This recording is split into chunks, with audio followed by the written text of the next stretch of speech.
Eu vou te passar aqui a condição de apresentador.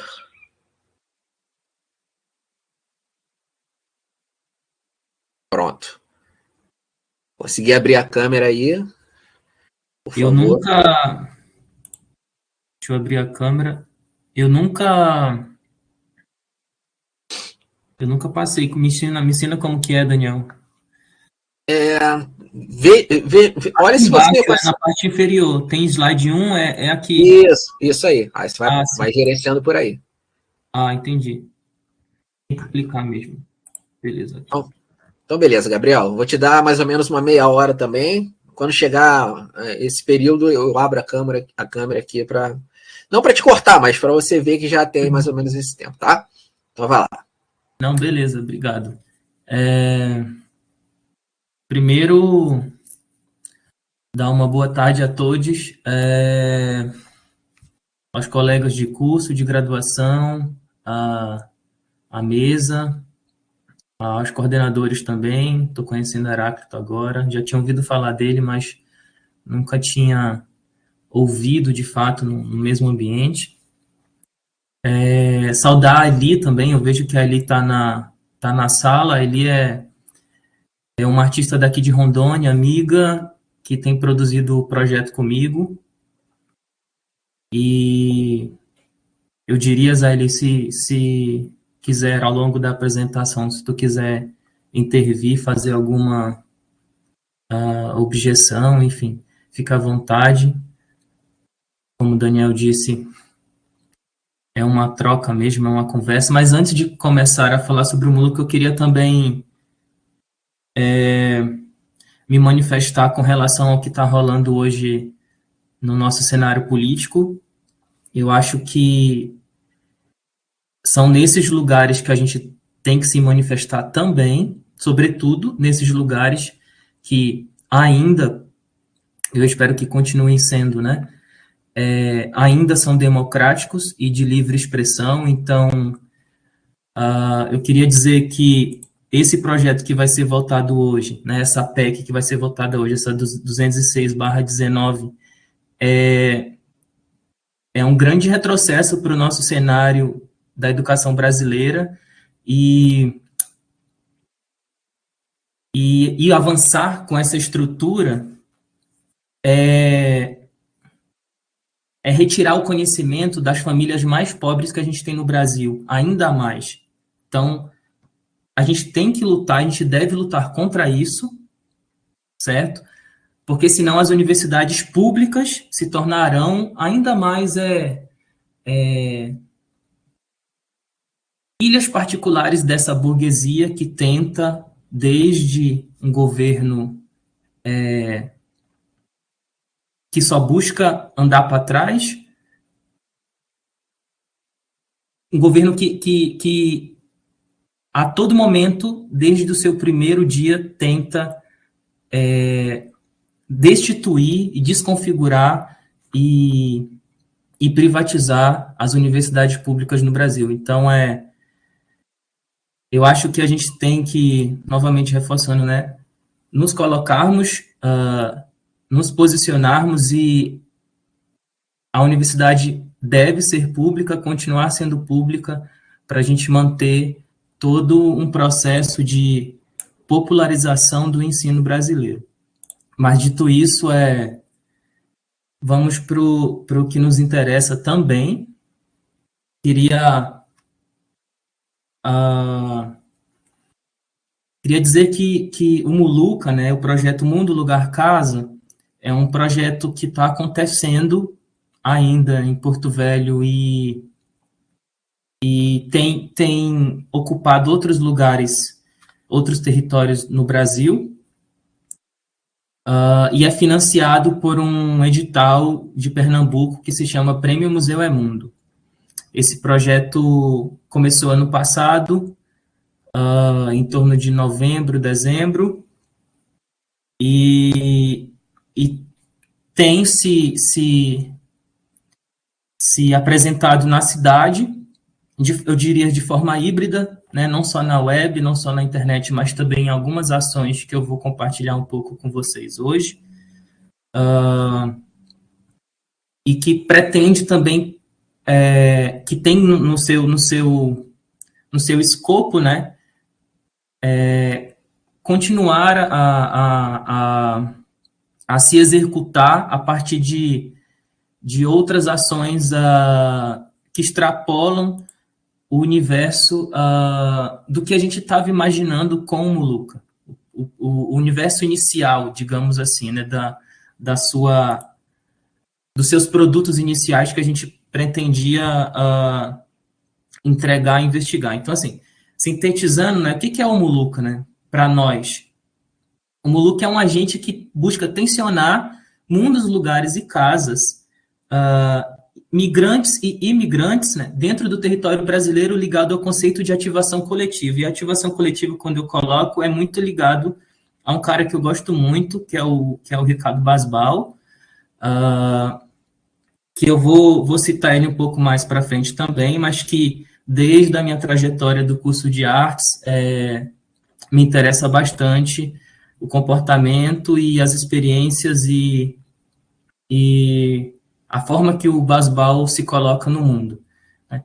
Experimentando possibilidades de atravessamento entre as artes e o campo da sociomuseologia, em diálogo com a cidade e os seus fluxos contínuos da cidade, baseado na ideia de construções afetivas, ocupando casas, ruas, corpos e museus. E aí outra pessoa que nos dá sustentação para esse experimento que se chama Mulucca, essa experiência que se coloca como Mulucca, é a Ana Zarco Câmara, né? Quando ela diz que a palavra do tempo poético nos leva à imagem, da mesma forma que os objetos do Museu Casa. Poeticamente, nos faz habitar numa temporalidade orientada pelas sensações, memórias e por blocos de imagens. Daí podemos afirmar, então, sem pudores, dentro de um museu casa, que estamos no hoje e no ontem. Estamos num museu, na casa da personagem histórica, ou em nossa casa em nossa casa natal e tá errado aqui, desculpa, gente, é onírica e onírica. Me interessa, quando nós propomos para o prêmio, o projeto, me interessava muito aproveitar esse período que eu estou em Rondônia, de investigar quais seriam as possibilidades de museus que nós temos na cidade que extrapolassem as fronteiras das paredes dos espaços institucionalizados. Aqui nós temos uma outra realidade comparando com o Rio Grande do Sul. Isso é muito claro, isso é muito notável para a gente. A colega acabou de pontuar, né, sobre algumas questões, por exemplo, de uma criança achando que não tínhamos mais indígenas no Brasil. Depois, ela citou sobre algumas questões de pessoas que acham que não estão devidamente vestidas de forma apropriada para entrar no museu. Se eu for pontuar também outras situações aqui em Rondônia, a gente vai para um stand-up, entende? Porque é cômico. Mas a ideia era pensar a casa das pessoas como esses lugares passíveis de serem musealizados, ou então de investigarmos o que temos de potencial a partir dos objetos dessas pessoas passíveis de criarmos ou de registrarmos histórias e memórias, né? Então, assim, a gente precisava também de um item que ligasse essas questões todas. E uma coisa que eu observei, que eu sempre estou voltando para cá e que eu observo, né, é que o nosso estado é um estado colonizado. Ali pode reforçar isso também. Nosso estado é um estado que tem migrações de colonizações diversas, por diversos também motivos. Por exemplo, a mais recente é a dos venezuelanos, que estão aqui há 4, 5 anos, devido à crise na Venezuela. Uma outra migração que aconteceu na década de 80, no qual eu sou fruto dessa migração, é a migração dos nordestinos para Rondônia. Quando minha avó veio e trouxe minha mãe para cá, minha mãe conheceu meu pai e eu nasci, por conta da migração do trabalho braçal. Tem uma migração da região do sul, que é muito forte, isso ocupa a região sul do estado, no qual também causa vários problemas sociais. Por exemplo, essa galera que vem do sul, que já está em uma segunda possível geração, entrando numa terceira geração em Rondônia, elas ainda se sentem pertencentes do sul e nós estamos lá explorando a terra, estou dizendo lá, aqui, né, Rondônia, nós estamos explorando a terra com a soja, com o gado, com a pecuária como um todo, e nós vamos voltar para a nossa terra natal. É sempre essa ideia de voltar para a terra natal, mas na real eles não voltam, e na real eles são rondonienses, mas eles não se reconhecem como rondonienses. Então, em meio a tudo isso, essas diversas migrações, por exemplo, no começo da cidade, no início do século XX, as migrações de sírios que nós tivemos para cá, toda a construção da estrada de ferro Madeira-Mamoré, que nós tivemos muito americanos, norte-americanos, né, desculpa, muitos holandeses, as pessoas que vieram também das regiões, que a gente investiga um pouco dentro do Muluca, eu vou falar sobre isso, das ilhas caribenhas, que antes falavam de forma equivocada das ilhas de Barbados, né, e agora a gente sabe que é das ilhas afro-antilianas, no qual uma pesquisadora daqui, da Federal, investiga e fala sobre isso, enfim. Tentando conectar tudo isso, o Muluca tenta, a partir desses processos migratórios, pensar uma situação de experiência. Para isso, nós decidimos que nós íamos contar 8 histórias dentro do projeto. Essas 8 histórias teriam que ser histórias de pessoas que migraram para Rondônia. Eu não tenho como contar todas as 8 aqui de forma mais detalhada, eu vou pincelar um pouco cada uma, porque o tempo é curto, mas a ideia era conversar com essas pessoas, porque também o termo entrevista me incomoda um pouco, então, assim, eu prefiro trabalhar com o termo conversar. Nós tínhamos alguns pré-requisitos, que eu fui até um pouco chato com a Ali, ela percebeu isso no começo, eu falei, nós precisávamos fazer tudo na casa das pessoas, eu quero que a gente visite elas na casa delas, a gente não pode visitar elas no trabalho, num espaço cultural, na rua, não. A gente precisa adentrar a casa delas, porque o ato de entrarmos na casa delas também é um ato de arte e é um ato de atravessamento que eu queria que acontecesse dentro do Muluca. E essa troca de lugar íntimo, entende? E de ocupar o íntimo também dessas pessoas, que eu acho que também é uma função do museu. O museu também, de alguma forma, ele entra no nosso íntimo. E aí, essas 8 figuras são, né, Dona Carmencita, que é uma boliviana, que está aqui há 40 anos e vem de Saltenha, na Zona Sul, onde eu estou agora, né? E tem uma história incrível de migração, enfim, de processo quando chegou em Rondônia, e também de xenofobia, que é muito comum.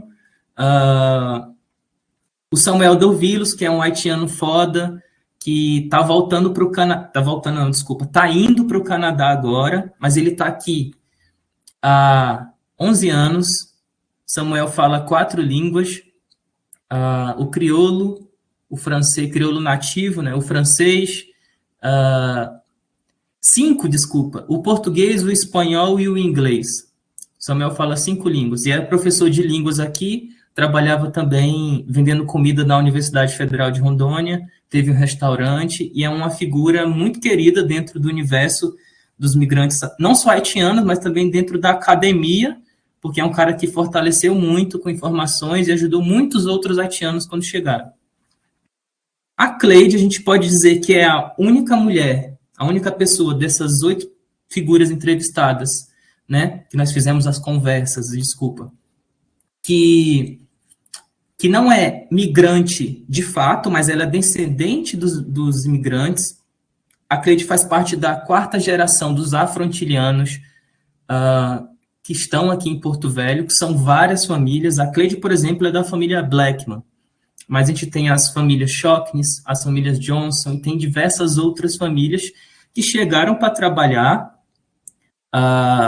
não só em Rondônia, mas na região norte como um todo, e por aqui foram se instalando. E por aqui constituem também todo esse amálgama de multiculturalidade que nós temos em Rondônia. Essa galera que vieram das ilhas afro-antilianas, né? O Geraldo Cotinguiba, que é um professor do Instituto Federal de Rondônia e é baiano, de Nossa Senhora do Livramento de Nossa Senhora, desculpa, e está aqui já tem uma década. Aí nós temos Maria do Carmo, bordadeira, cearense, uma figura, a gente pode ver ali na estampa da camiseta dela, né, um cacto, formada em artes pela Federal de Rondônia, extremamente querida, que faz parte também do nosso processo. Aí aqui nós temos a família da Karen, a gente titula até Karen Padilha e Família, porque não tinha como desassociar, a gente entendeu que não dava para desassociar a história da Karen, da família dela. A história deles é muito forte, é uma história de imigrantes venezuelanos que vieram fugidos da crise, eles entraram no Brasil com destino a Maringá, diz ela, eles queriam chegar no Paraná, entraram por Roraima, foram para Manaus, de Manaus chegaram em Rondônia. Quando viram que estavam em Rondônia, eles perceberam que o dinheiro tinha acabado, a grana acabou. E a Karen estava grávida. A Karen estava grávida dessa nenenzinha que está no colo dela, que é a Antonella, né? E aí eles falaram, cara, vamos ficar por aqui.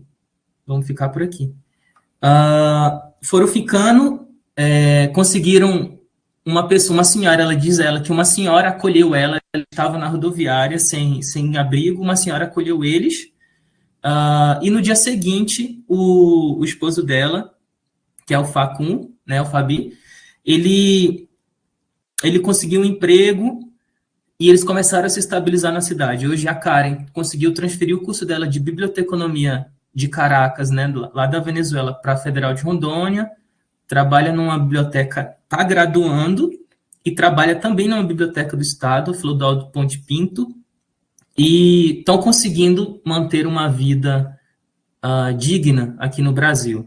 São muito queridos, assim. A Karen, nós visitamos ela faz umas 2 semanas, para uma outra etapa do projeto, que é uma etapa agora de entrevistas em vídeos, né? A gente tem feito conversas e registrado agora em vídeos para pensarmos um documentário audiovisual.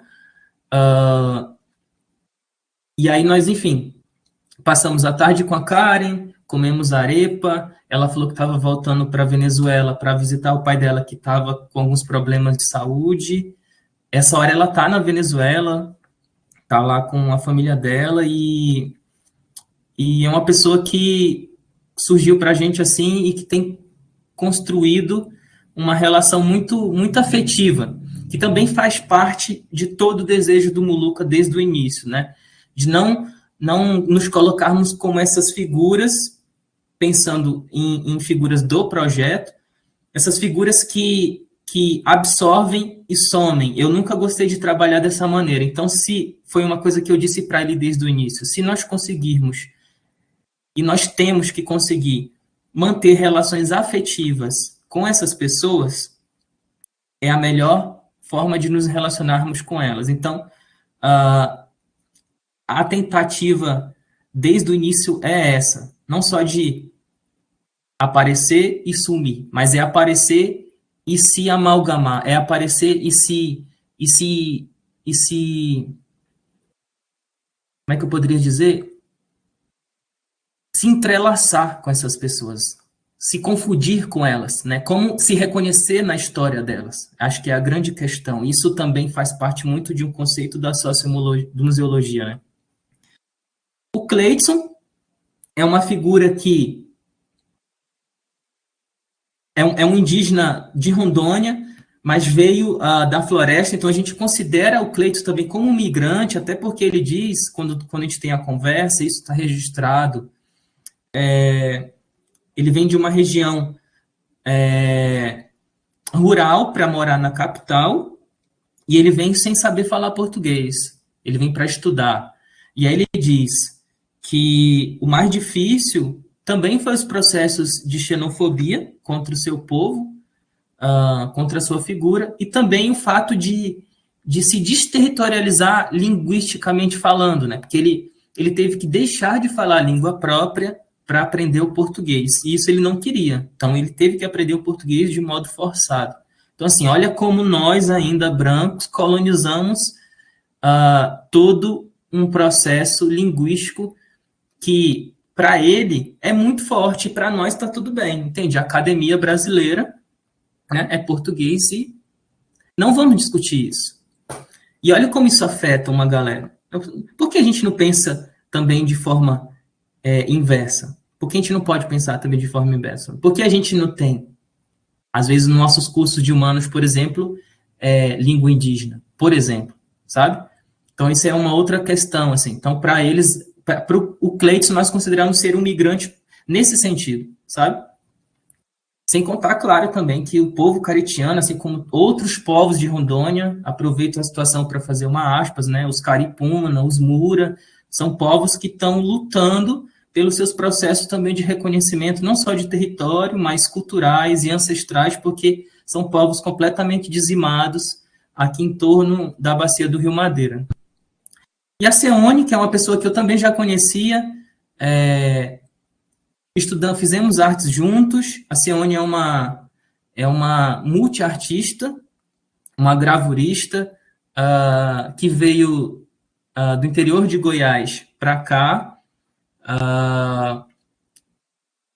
É uma pessoa extremamente poética, não só no pensamento e na fala, mas também nos olhares, nas atitudes, na forma de fazer a comida, tanto que a Seone, ela escolhe o objeto dela, a gente pode ver aqui na fotinha, né? O objeto dela a ser musealizado no Muluca é uma comida, porque para ela a memória está ligada à comida. Então isso para a gente foi muito interessante, muito forte. Ela fez um biscoitinho de polvilho para a gente comer com um chá, porque esse biscoitinho de polvilho com chá lembra a infância dela, lembra os familiares dela, lembra o pai dela, que ainda está vivo, no interior de Goiás. E quando ela visita ele lá no interior de Goiás, ela sempre come esse polvilho. E aqui eu trouxe até uma citação da Seone, né, nessas conversas que nós tivemos, que para mim é muito forte, sou daqui, então queria compartilhar com vocês, né? Ela diz, e ela é uma migrante, mas é uma migrante que também já se sente rondoniense, né? Quando ela diz, né? Me lembro bem quando vi o Rio Madeira pela primeira vez. Pensei, cheguei onde eu tinha que chegar. Isso para a gente é muito forte, porque a nossa relação com o Rio Madeira é uma relação que extrapola o lugar do afetivo. É uma relação ancestral. E olha que eu digo isso sem ser uma pessoa que nasci em lugar ribeirinho. Eu não sou ribeirinho. Eu sou rondoniense, sou porto-velhense, mas não sou ribeirinho. E a relação do povo ribeirinho é ainda mais forte. E quando você se relaciona com eles, você vê que isso está no cheiro corporal deles. Porém, esse afeto, e eu diria até esse bairrismo com o Rio Madeira, ele está presente em todo mundo que é daqui. E digo mais, ele é presente também nos migrantes, porque o Rio tem essa magia. E eu não sei que magia é essa, porque é a magia do inconsciente, eu diria. É a magia do que não é explicável. Se vocês vierem para Rondônia um dia, vocês vão perceber e vão entender o que eu estou falando. Ou se vocês conversarem com quem veio de outro país ou de outro estado brasileiro e morou aqui por um tempo, e se relacionou de alguma maneira com Rio Madeira, vocês vão entender também na fala dessas pessoas. Então, é esse lugar mágico, esse rio barrento, é o rio das mitologias do Boto Rosa, por exemplo, que nos encanta. Então, quando a Cione fala isso, para a gente soou muito forte, porque atinge o que nós temos dentro de nós. Eu digo dentro de eu e a Ali, entende? Que estávamos ali conversando com ela naquele momento. E aí, pensando nas situações dentro do projeto, como lugares de habitar a cidade e de intervir na cidade, de pensar a cidade também como lugar passível, um lugar passível e possível de termos experiência, não só em arte, mas também experiências museais, a gente começa a fazer algumas intervenções. Então, essa é uma intervenção em Lambe que nós fizemos na cidade, com os retratos das pessoas e dos objetos, que também são elas, para a gente não estar desassociado, né? O objeto é a pessoa e a pessoa é o objeto. O corpo dessas pessoas são museus, né? A casa dessas pessoas são museus. Então, para a gente estar tudo muito entrelaçado e muito se atravessando. Nós fizemos essa intervenção em Lambe, na Avenida Amazonas. Se eu não me engano, nós fizemos em março desse ano a intervenção. Está registrada não só em fotos, mas também nós fizemos um vídeo que dá para ser visto clicando aqui, né, no YouTube do projeto. Aqui tem alguns prints do vídeo, né, que está disponível também no YouTube do Muluca, para quem quiser ver depois.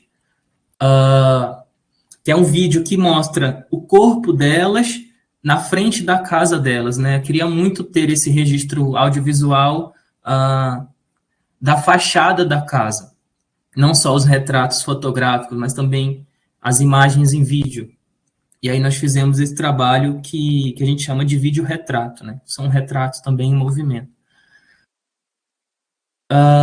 Aí aqui a gente tem uma outra proposta dentro do projeto que está em execução, que me interessa demais, que é a exposição compartilhada Muluca, né? Nós abrimos uma chamada. Inicialmente, nós pretendíamos contemplar 13 pessoas do Brasil inteiro. Nós conseguimos expandir isso para 26 pessoas contempladas, com a ajuda do prêmio. E nós conseguimos enviar kits do Muluca para todas as regiões do Brasil. E aí, aproveito para abrir outra aspas aqui, para dizer que 2 pessoas do Rio Grande do Sul foram contempladas, né? A Jéssica, que é de Pelotas, Jéssica Porciúncula, que todo mundo conhece, está fazendo mestrado em artes na Federal, e a Indiara Tainã, que é de São Leopoldo.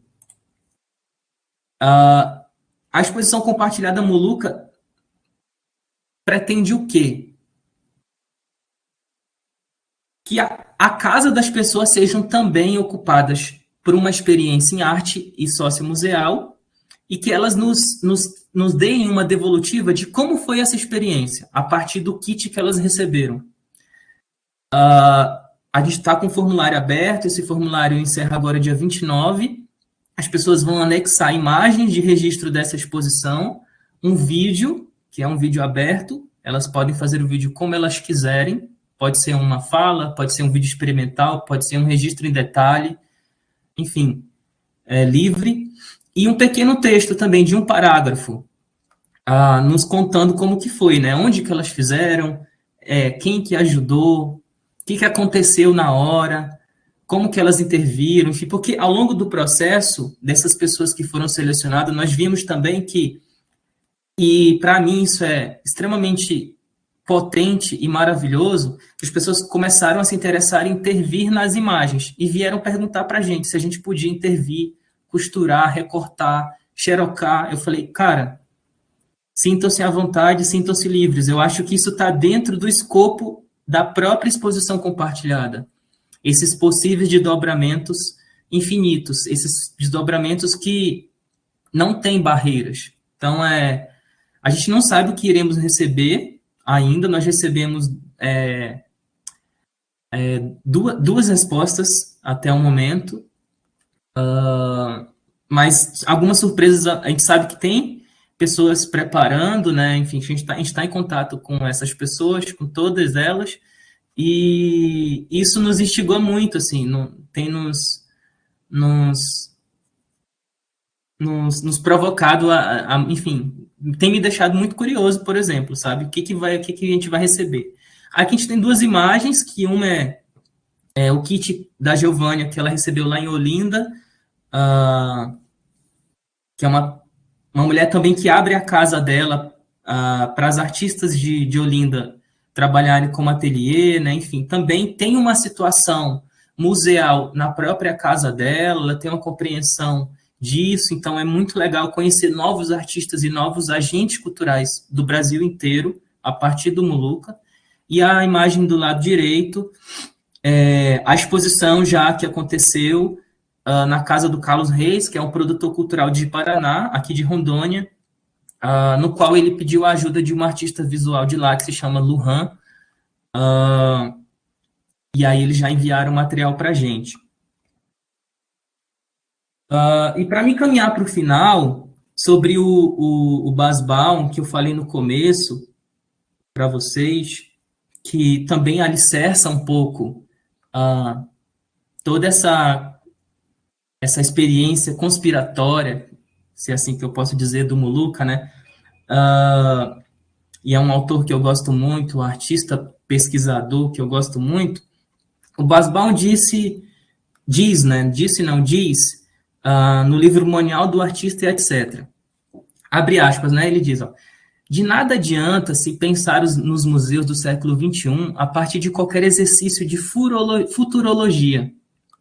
Para se manter no presente, as possibilidades de um fluxo de pensamento, intervenção e mobilização crítica é necessário agir com pragmatismo, no sentido de desenvolver estratégias para-institucionais acopladas às linguagens e conceitos com os quais opera o artista.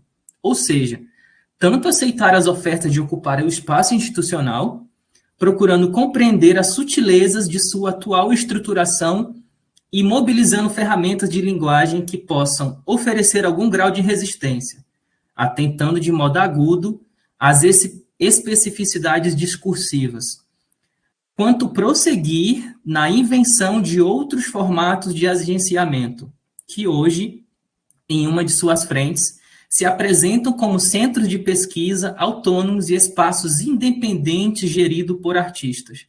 Então, assim, baseado também um pouco no pensamento do Bas Baum, quando ele diz isso, né, no capítulo Perspectivas para o Museu do Século XXI, e eu que já venho investigando isso há algum tempo, antes até de começar a graduar museologia na UFPEL, isso fortalece ainda mais uma ideia, para mim, de que o meu lugar de investigação não é somente esse, mas o meu desejo de atuação é exatamente nesse lugar, de pensar as possibilidades de se aproximar e também de se distanciar, por que não? Porque isso também está dentro de uma situação de arte, no qual os museus operam dentro desse ambiente de arte. E aí, quando eu falo arte, eu falo arte contemporânea como um todo, né? Como um todo, sem uma linguagem, sem um recorte específico. Então, assim, é muito legal pensar nessa perspectiva, E aí, não vou nem entrar no debate também das questões institucionais, porque é um assunto muito grande, muito profundo, muito longo, mas eu venho de uma vivência que está extra-institucional, digamos que praticamente 100% das minhas relações.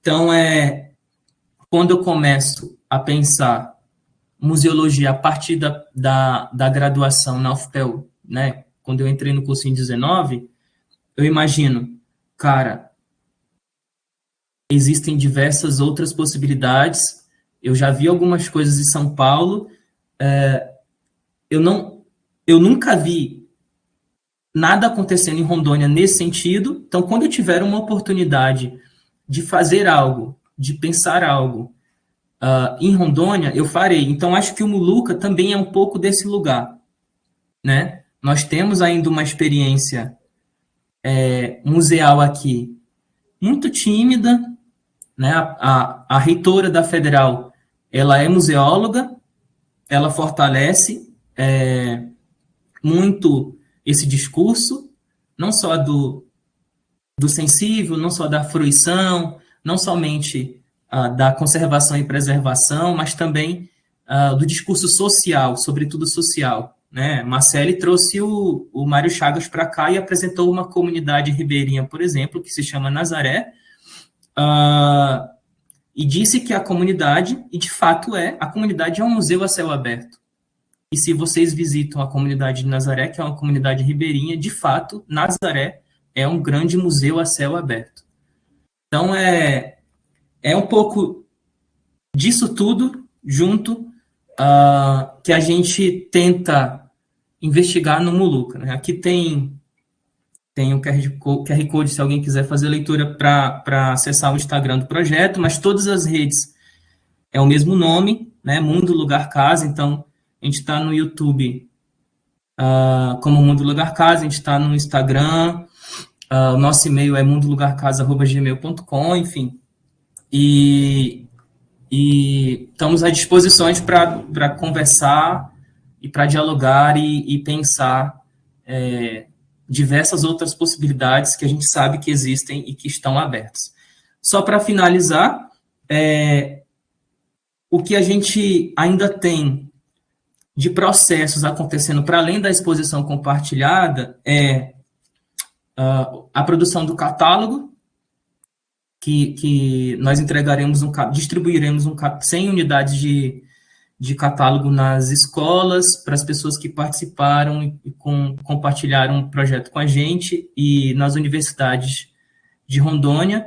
E, no final, nós vamos ocupar, isso também para a gente é muito forte, né, de um modo muito simbólico, assim, nós vamos fazer uma ocupação Muluca, a gente está chamando isso de ocupação Muluca, no Museu da Memória Rondoniense, que é um dos únicos museus da cidade institucionalizados. Então, para a gente é muito simbólico por conta disso, porque sair de uma experiência de rua, uma experiência de casa, e ocupar um espaço institucionalizado dentro desse escopo todo do projeto vai ser muito importante para a gente, sabe? Então, é isso. Pois bem. Muito obrigado, Gabriel.